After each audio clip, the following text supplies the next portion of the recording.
Good morning. Thank you for being here with us this morning for this announcement. My name is Roger Handberg.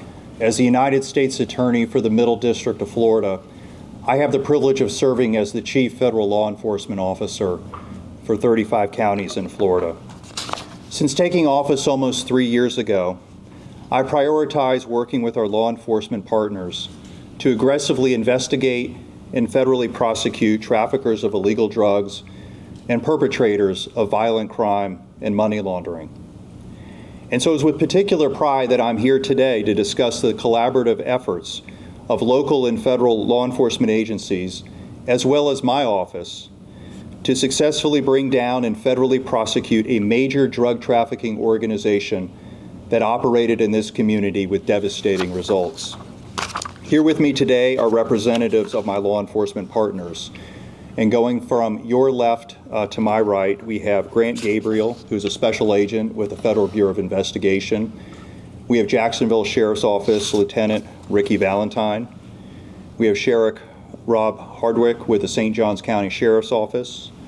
We have Ron Locker, who's the special agent in charge with IRS Criminal Investigations. We have special agent in charge Kirk Howard with the Bureau of Alcohol, Tobacco, Firearms and Explosives. We have Assistant Special Agent in charge Tim Hemker with Homeland Security Investigations. We have Lieutenant Stephen Molina with the Clay County Sheriff's Office. We have Captain Aaron Stevens with the Florida Highway Patrol. And last but not least, we have Team Leader Keith Hannon with the United States Postal Inspectors. I'm proud to be here today with all of these law enforcement partners to thank them and to commend them on a significant case that's being prosecuted here in this building in Jacksonville Federal Court. Let me take you back to October 17th of 2023. On that date, the news reported about a drive-by shooting that occurred on Interstate 95 in St. Johns County. As part of its efforts to identify the perpetrators, the St. Johns County Sheriff's Office released a video from a dash camera of a semi-truck that was on the highway at that time. The video showed a white Mercedes being driven in the left southbound lane as another car pulled alongside it with 4 masked men. The masked men fired shots into the Mercedes, exploding the back window and injuring both people inside. At the time that this drive-by shooting was first reported, no suspects were able to be identified. It has been 10 months since that drive-by shooting, and we have never forgotten about the terrible crime that was committed that day, and we have never forgotten about the victims of that crime. Law enforcement has continued to investigate that case and to follow up on each and every lead, and my office and our law enforcement partners have remained committed to seeking to do justice and to hold accountable those who were involved. I'm here today to announce a major development in that case.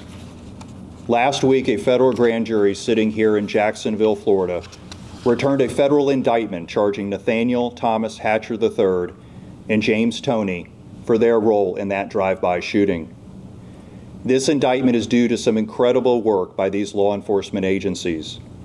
It is an example of how following the evidence in an investigation can lead to solving other crimes. Let me start from the beginning. The investigation that led to the charges in the October 2023 drive-by shooting, well, it started as a drug trafficking and money laundering investigation. The focus of the investigation was a drug trafficking organization led by Hatcher that was suspected of transporting large quantities of marijuana, distributing it into this community, and laundering the proceeds. But it quickly became apparent that drug distribution and money laundering were not the only crimes that needed to be investigated. A review of bank statements associated with members of the drug trafficking organization resulted in the identification of large amounts of firearm purchases at federally licensed firearms dealers in Northeast Florida. Further investigation revealed a pattern of straw purchases and trafficking of firearms. A straw purchase is when someone purchases a firearm for someone else who is prohibited from law from possessing one, or for someone who does not want their name associated with the transaction. Straw purchases are a federal crime. In this investigation, investigators found several times when an individual by the name of Desmond Lee Maxwell made straw purchases for firearms for Hatcher. These purchases were made on 3 separate occasions at 2 different firearms dealers for a total of 5 firearms. The pattern was similar for each transaction. Maxwell purchased the firearm, certifying that he was the actual buyer of it. That was a lie. Each firearm was paid for by Hatcher, and a review of text messages between them showed that Maxwell was purchasing the firearms for Hatcher and delivering them to him. In January 2024, Maxwell attempted to straw purchase an additional 2 firearms for Hatcher. His purchase was denied by the National Criminal Background Check System. The next month, in February 2024, Hatcher and Maxwell were federally arrested for their conspiracy to make straw purchases of firearms. Both of them were charged in federal court. Maxwell has pleaded guilty. In his plea agreement, Maxwell has admitted his participation in the conspiracy, and he admitted that he knew and had reason to believe that the firearms he was straw purchasing for Hatcher were being used to protect drug stash houses and dealers during drug sales. This is nothing new. Drug trafficking and violence go hand in hand. Drug traffickers regularly use firearms and violence to protect themselves and their drugs, and that was the case here. Maxwell was an active participant in Hatcher's drug trafficking organization. He traveled on commercial flights to transport cash and marijuana, and he collected proceeds that were owed to Hatcher's drug trafficking organization. So when he conspired with Hatcher to straw purchase firearms, Maxwell did so with knowledge and reason to believe that Hatcher would be using those very same firearms in furtherance of a drug trafficking conspiracy. For his role in the straw purchases, Hatcher was federally indicted. He was charged in a federal indictment with 5 counts, including conspiracy to make straw purchases of firearms and aiding and abetting in the making of false statements in connection with firearm purchases. But the investigators, they weren't done with this case yet. They continued their work on this investigation, leaving no stone unturned, following up on each and every lead. And where the evidence took them next was to Hatcher's girlfriend, Yaquasia Del Carmen, who was the next defendant to be federally charged. With Hatcher in jail pending trial, he turned to Del Carmen to take over a leadership role in the drug trafficking organization. This was nothing new for Del Carmen. For over a year, Del Carmen had been an active participant in the organization by transporting marijuana on commercial flights from California to Jacksonville and by supervising the collection and laundering of drug proceeds. Hatcher also enlisted Del Carmen's assistance in attempting to obstruct that investigation that was being built and was continuing to be built by the investigators against him. While sitting in jail pending trial, Hatcher directed Del Carmen to post a message on social media to intimidate a witness and others from cooperating against him. We take those type of threats seriously, and we act quickly on them. Shortly after the post was discovered, Carmen was arrested in April of this year, and she was charged in a federal criminal complaint with conspiring to possess and with intent to distribute marijuana and conspiracy to intimidate witnesses. Hatcher also was charged with drug trafficking and witness intimidation violations as well in a superseding indictment that was returned in May of this year. A month later, in June, Del Carmen signed a plea agreement and pleaded guilty, acknowledging her role in the drug trafficking and money laundering conspiracy and her involvement in the effort to intimidate a witness and others from cooperating against Hatcher. But the investigators were not done with their work. A month later, in July, a federal grand jury returned another superseding indictment against Hatcher, the 3rd indictment against him. This time, the indictment added 2 members of his drug trafficking conspiracy, James Toney and Aldonta Easterling. As alleged in that indictment and as summarized in other court records, those defendants and other conspirators are alleged to have been part of a major drug trafficking organization that operated in Jacksonville for over a year and a half. Members were directed to fly drugs in from California, usually Sacramento, to here in Jacksonville. Once in Jacksonville, the organization rented residences and short-term rentals, and that's where they used as drug stash houses from which they distributed drugs. And the drugs they distributed, they did in large quantities. To further their drug trafficking, the violent members of this organization carried firearms, including firearms that had been purchased by Maxwell as part of his straw purchases. Let me summarize for you what these agencies were able to accomplish in the span of just 5 months from February to July of this year. In that time period, Hatcher was charged in 3 federal indictments, with a 3rd indictment adding 2 conspirators. During that same time period, the straw purchaser for Hatcher's drug trafficking organization and his girlfriend were federally charged, and both of them have pleaded guilty. But the investigative agencies were still not done with their work on this case. They continue to follow up on each and every lead. And that led us to last week. Last week, the excellent work of these law enforcement agencies led to a 4th federal indictment against Hatcher. In this most recent superseding indictment, Hatcher and Toney have been charged for their role in the October 17, 2023 drive-by shooting. This federal indictment is the direct result of countless hours that the investigators have poured into this case, securing warrants, interviewing witnesses, surveilling and arresting defendants, and taking drugs and firearms off the street. It was that meticulous police work that developed the evidence that led to the charges in the drive-by shooting. There was not just one piece of evidence that made those charges possible. Rather, it was the entirety of the investigation that has been conducted and the evidence that has been developed that led to the new charges being added about the drive-by shooting. The federal charges that Hatcher, Toney, and Easterling are facing are serious charges. Hatcher faces a minimum mandatory of 20 years up to life in federal prison. Toney faces a minimum mandatory of 15 years up to life in federal prison, and Easterling faces a minimum mandatory of 10 years in federal prison up to life.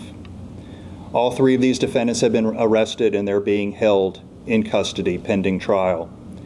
And it's important to stress that the allegations asserted in the indictments and that I've summarized here today, well, they're just that, they're allegations. And Hatcher, Toney, and Easterling are presumed innocent unless and until proven guilty. I cannot say enough good things about the incredible work of these law enforcement agencies you see before you. Their outstanding work was done as part of an organized crime drug enforcement task force investigation, or what we sometimes call an OCDEF case. In an OCDEF case, investigators and federal prosecutors work together to identify, disrupt, and dismantle the highest level criminal organizations that threaten the United States using a prosecutor-led, intelligence-driven, multi-agency approach. These cases require meticulous work by excellent investigators to put together the evidence that will support prosecutions to combat organized crime and reduce the availability of illicit drugs in the United States. The investigative agencies that work on these cases, well, they must be of the highest caliber, and they must have the resources, expertise, and commitment to conduct the type of long-term enterprise investigations that are needed to disrupt drug trafficking organizations and dismantle them.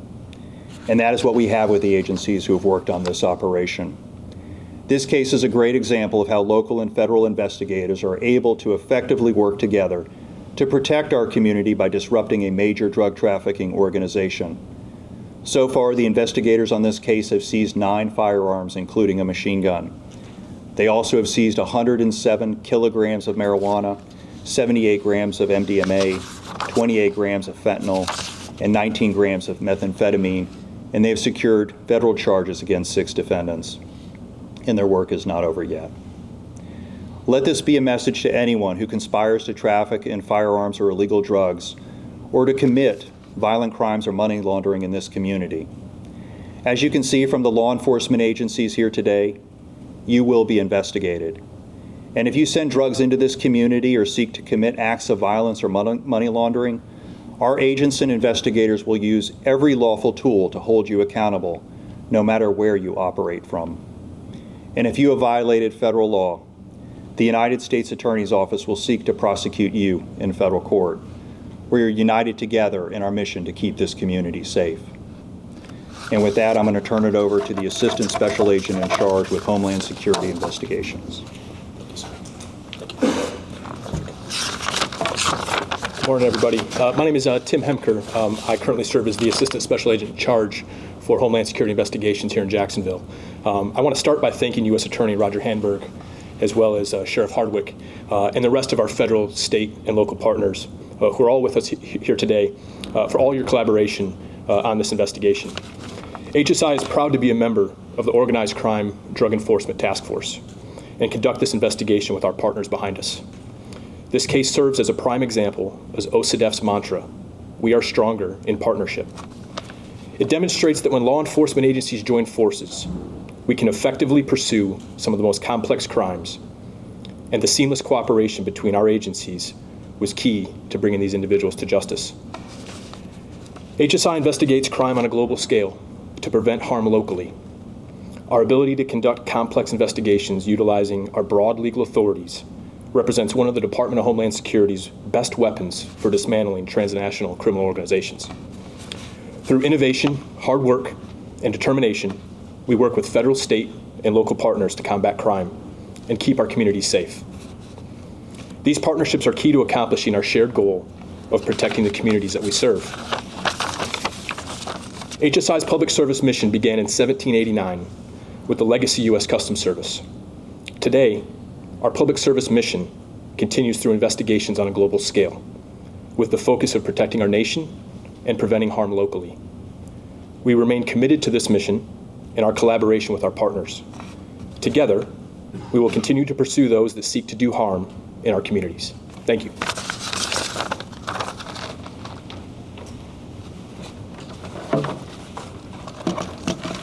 Good morning, ladies and gentlemen. My name is Kirk Howard. I'm a special agent in charge of the Bureau of Alcohol, Tobacco, Firearms in the Tampa Field Division. I'm proud to join U.S. Attorney Handberg and the other law enforcement officials here today with us. ATF is proud to be the co-lead in this investigation, a case that falls squarely into my agency's public safety mission. ATF helps identify, investigate, and arrest the most violent criminals, the trigger pullers, and those who arm them, to put them behind bars. Our Jacksonville field office began this investigation in the fall of 2023 and immediately focused on two defendants named here today, Nathaniel Hatcher III and the group's leader and strategic planner, Desmond Lee Maxwell. I won't reveal the operational details of the case because it's still active, but I'd like to share a little about crime gun intelligence tools that we utilize in this investigation. Our ballistic analysis technology, NIBIN, or the National Integrated Ballistics Information Network program, helped generate investigative leads by digitally analyzing hundreds of spent discharge cartridge casings during this investigation to seemingly unrelated crimes to pinpoint Hatcher III and others as individuals responsible for the midday shooting on Interstate 95 in October of 2023. Our investigation revealed that Maxwell unlawfully acquired at least 10 firearms to contribute to Hatcher III's violent drug trafficking business. We also tapped into ATF's Emerging Threat Center, whose expertise supported the joint investigation in creative and technical ways. And the most powerful capability that we have in our ruthless determination are the men and women of our state, local, and federal partners behind me. We utilize the St. Johns County Sheriff's Office Real-Time Intelligence Center, the St. Johns County Sheriff's Office of Forensic Analysis Team, and the St. Johns County Sheriff's Office Major Crimes Unit, the HSI Border Enforcement Security Task Force, and of course, the most talented federal prosecutors here in Northeast Florida. It's too early to tell if the defendants named here today could face additional charges or if there's additional co-conspirators, but I can say this with the utmost confidence. If you utilize firearms or procure firearms for the unlawful use, we will investigate you. We will take the collaborative partners here today and ruthlessly identify you, investigate you, and prosecute to the full extent of the law. I'll turn it over to the IRS Special Agent in charge. Good morning. My name is Ron Lecker. I'm the Special Agent in charge, IRS Criminal Investigations, Tampa Field Office. The actions of the individuals in this indictment outline an all-too goal of criminals everywhere: greed. Make no mistake, at the heart of drug trafficking organizations worldwide, whether they are cartels in Mexico or traffickers in Florida's city streets, making and continuing to make money is the motive. As outlined in the indictment, these defendants attempted to clean their drug proceeds through a tangled web of transactions for use in carrying on the scheme. They attempted to hide the goal of the enterprise, the cash, by making cash deposits into business bank accounts and making numerous transfers through various financial institutions. But all financial transactions leave a trail. Despite their best efforts, IRS criminal investigators have a unique expertise to follow the trail and uncover the source of the funds. We are experts in following the money so that we can financially disrupt and dismantle major drug trafficking organizations. We are committed to taking the profit away from drug traffickers and putting those dangerous individuals behind bars. Through the outstanding investigative efforts of the agencies represented here today, IRS criminal investigation was able to prove the defendant's financial dealings were rooted in drug proceeds and not legitimate business transactions as depicted. We are proud of our partnership in this case, and I commend the team effort which brought these brutal criminals to justice. Thank you. Sheriff. Good morning, everybody, and thank you for having us here today, U.S. Attorney Hamburg. On October 17th of 2023, St. Johns County Sheriff's Office received a call where almost 24 casings were recovered on Interstate 95 from a 7.62 AK-47 type round. The St. Johns County Sheriff's Office responded, and relentless work by the Major Crimes Unit under Captain Bill Worley, Lieutenant Jimenez, and Sergeant Gene Tolbert, our Real-Time Intelligence Center, and our crime scene investigators began this investigation where the vehicles basically disappeared. Without the information we received from a commercial vehicle, which is the original video we received, which actually had the information which led to the end of the termination of this investigation. But here's where it gets better. Here's where actually the gold standard is set in the state of Florida, in Northeast Florida. Our partnerships with the FBI, ATF, IRS, HSI, and under the leadership of our current U.S. Attorney, Roger Hamburg, and our relationships we share with everybody else, our state and local partners, is these suspects, these violent criminals, were held accountable for their actions. We want to just say thank you for the partnerships that we share with you. I don't believe anybody does it better in the state of Florida, the United States of America, than we do here together as a team in one mission, one fight in Northeast Florida. Thank you. Thank you, Sheriff. Does anyone have any questions? Yes, sir. Mr. Hamburg, you talked about the entirety of the investigation and the evidence. Was it the ballistics? Was it the video? Was it a combination? What was it that tied these two suspects to that shooting at the end of this investigation? So we're not going to detail all of that today. As I indicated, it was the entirety of the work that was done. And so, in this morning, we spent a couple moments. I spent a couple moments summarizing this case, and I do it in a couple minutes. And when I do that, I am summarizing hours and hours and hours of painstaking police work. Cases like this are often like a puzzle. We have different pieces of the puzzle we're trying to put together to get that picture, which we can then use to prove the case in court. And so it was a combination of all the different things, that I mentioned. And one of the things I've always admired about law enforcement, I can't echo enough what the sheriff said, is here in Northeast Florida, everyone works together, and they work together well for one goal of protecting the community and holding criminals accountable. And what I can commit is these investigators are going to continue to do this on this case and every other. Sir, yes, sir. You detail hundreds of kilos of drugs. How much of a dent will that actually put in Jacksonville getting those drugs off the streets? I think it's going to be a substantial impact in terms of reducing the availability of that supply of marijuana from California into this community.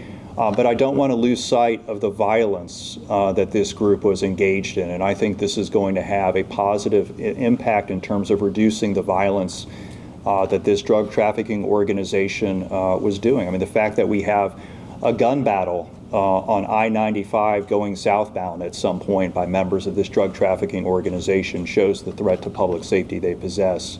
And so this case is a drug trafficking case, but I also consider it to be a very significant case in terms of fighting violent crime in this community and holding people accountable and protecting this community. Yes, sir. I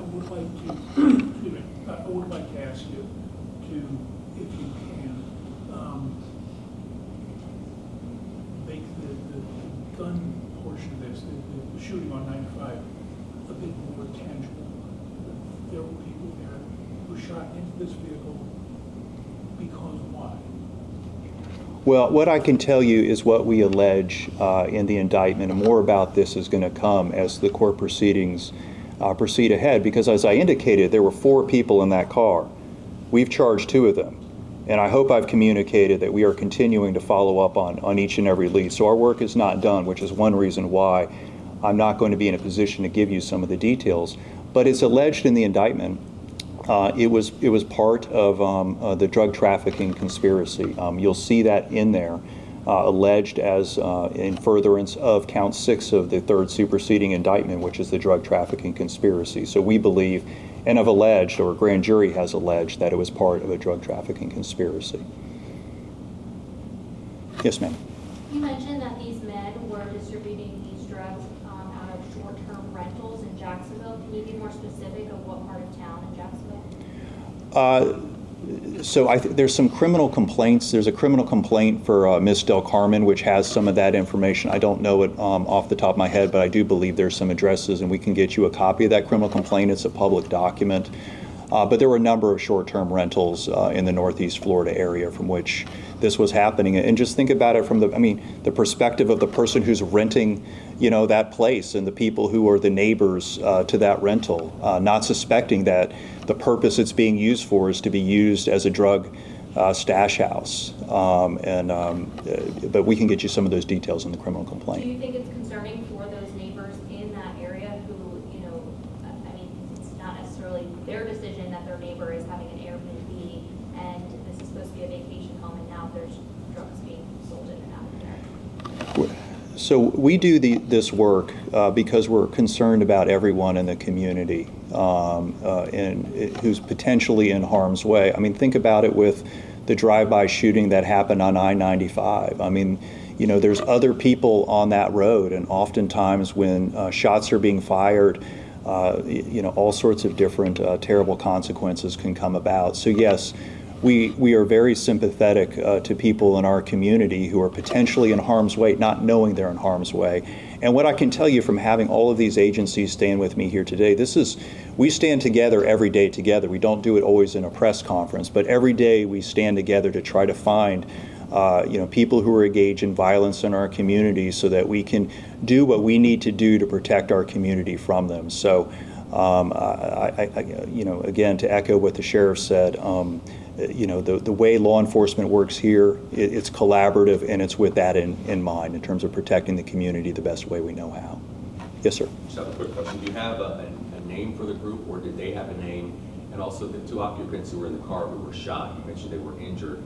Can you give us any more information about what happened after the bullets flew, and are they facing arrest or investigation? So with respect to the victims of the shooting, there were 2 of them in the car. One, I believe, was hit by glass because the window exploded.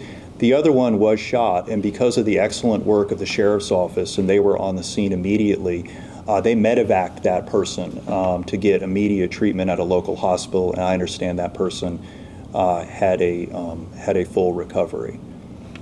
And the name? Did the group have a name? Did you guys give them a name to the drug trafficking organization? I don't usually learn their names. I'm not aware of them having a name because, our goal is to eliminate them from the memory of this community. Thank you very much for being here today. We appreciate it.